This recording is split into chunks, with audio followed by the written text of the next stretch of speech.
제가 확실하게 말할 수 있는 건 많이 가지면 가질수록 두려움은 커집니다.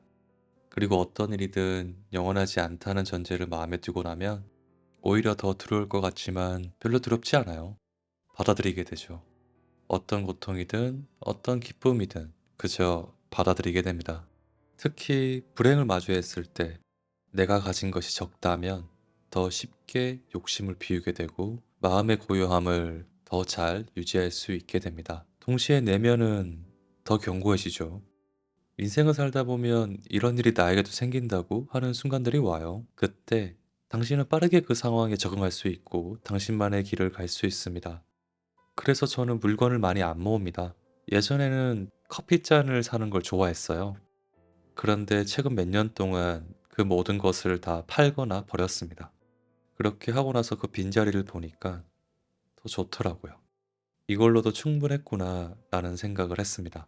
저는 그렇게 욕심을 내려놓는 중입니다. 어떤 욕심이든 정갈하게 내려놓는 중이죠. 그 욕심이 고통을 만들었고 그 욕심이 집착을 만들었고 그 욕심이 괴로움을 만들고 있으니까요. 학생이든 사업을 하든 여행을 하든 계획대로 되는 게 많지 않을 거예요. 계획대로 될 때에도 계획대로 안 될 때에도 너무 휘둘리면 안 된다고 저는 스스로에게 많이 이야기를 합니다. 예를 들면 저는 유튜브로 먹고 살고 싶었는데 이제는 '그게 안 되네.' 하고 느낍니다. 그래서 그런 욕심을 내려놓으니까 지금 이 행위를 하는 게 너무 좋더라고요. 제가 좋아서 하는 일이 된 거죠. 이런 이야기를 불특정 다수와 나눌 수 있고 그리고 그것으로 인해서 저 자신에게도 위로를 줄 수 있고 그래서 이 일을 하는데 결과와 상관없이 참 좋아요. 어떤 일이 와도 나의 길을 간다는 건 우리는 우리가 어쩔 수 없는 수많은 일을 마주한다는 것을 전제로 합니다. 실제로 그렇죠. 장애를 얻거나 사랑하는 사람을 잃거나 사랑하는 직업을 잃거나 그리고 전쟁이 나기도 하죠. 이런 일들이 매일 우리 곁에서 일어납니다. 고통이 있는 이유는 기대와 기쁨이 있어서 그래요.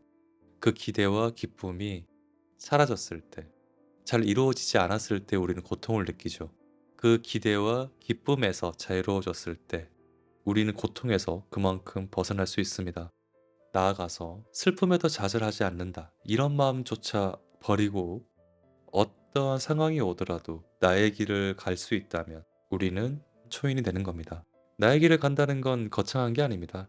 부자가 되고 명예를 얻고 좋은 차를 타고 좋은 집을 사고 이런 게 아니라 이런 희망이 이루어지지 않더라도 주어진 상황에 맞게 살아내는 것.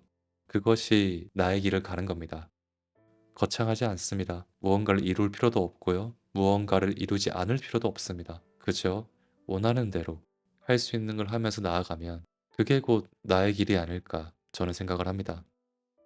욕망을 잡지도 않고 놓치지도 않고 그대로 두며 바라봅니다. 그래, 이런 상황이구나. 그래, 나는 망했네. 그래도 뭐 나는 살아. 뭐 지금 나쁘지 않네. 저는 이렇게 스스로에게 종종 말해줍니다.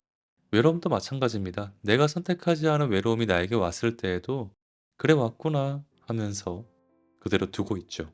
그것에 집중하지 않는다면 외로움이란 관념도 나에게서 멀어집니다. 그렇게 고요함을 완전히 잃어버리지 않으려고 노력하죠. 지금 이 순간에도 많은 사람들이 전쟁으로 죽고 있어요. 고통받고 있습니다. 그건 그들의 탓이 아닙니다. 거기서 태어난 것도, 거기서 자란 것도 그들 탓이 아니죠. 그저 이런 일들이 일어나는 게 이 세상입니다. 큰 전쟁이 아니더라도 각종 사고와 각종 불운이 우리의 인생 위로 놓여집니다. 반대의 경우도 마찬가지입니다. 경사스러운 일들, 좋은 일들, 행복한 일들이 우리도 모르게 찾아올 때가 있죠. 이게 우리의 삶입니다. 우리는 그 속에 살아가죠. 그러니 어떤 일이 오더라도 스스로 죽지 않고 자기 길을 가고 있다면, 살아있다면 충분히 잘하고 있는 겁니다. 살아가라. 그것이 전부다. 톨스토이 또한 비슷한 이야기를 하죠. 오늘 하루 조금이라도 나답게 살았다면 그걸로 충분합니다.